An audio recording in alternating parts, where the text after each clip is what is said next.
between the President and the Prime Minister. They took stock of the work done over the last days by their teams. Good progress is being made on the 3 work streams that were identified by the President and the Prime Minister in their meeting on the 20th, namely the political declaration, the work process on alternative arrangements for the future, and possible additional guarantees on the backstop.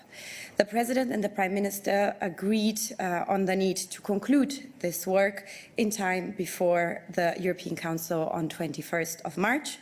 Tomorrow, Michel Barnier will again receive Prime Minister May's team in Brussels to take work further in this constructive spirit.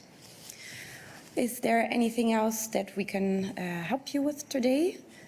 Yes, Ivo?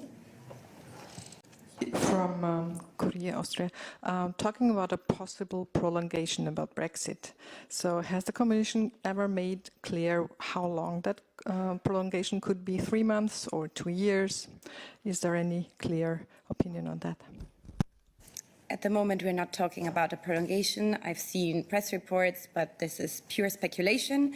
I think we've recalled several times in this press room that an extension, first of all, requires the UK to request such an extension. Secondly, it requires the EU27 to agree on such an extension unanimously.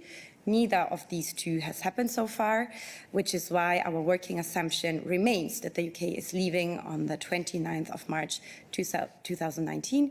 And I think President Juncker was very clear in the Stuttgart Parliament last Tuesday, where he said that it's the UK alone that decides when to leave. They have notified us that they're leaving on the 29th of March, and this remains our working assumption. David.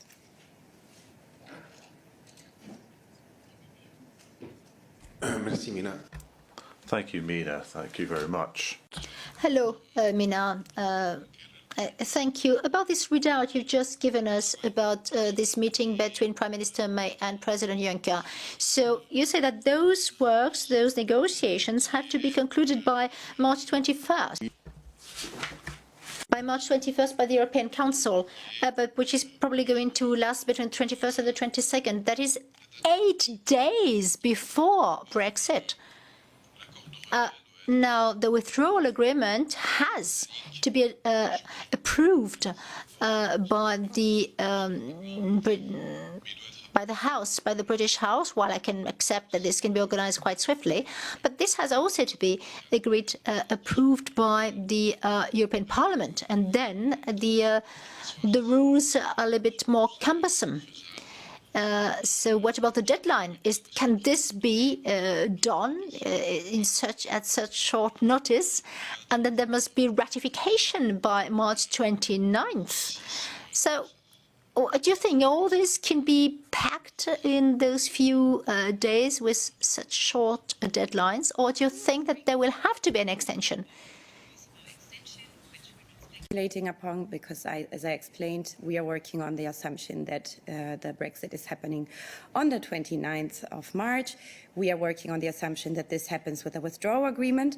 You have now, first of all, the vote in the UK Parliament, the meaningful vote that has been now scheduled for the 12th of March. Again, now the working strand from our perspective is the next step would then be the European Council, and then we see what happens. I think that you're well aware of EU decision-making and procedures, and you're well aware that institutions are very well capable to act swiftly and take decisions swiftly when need be.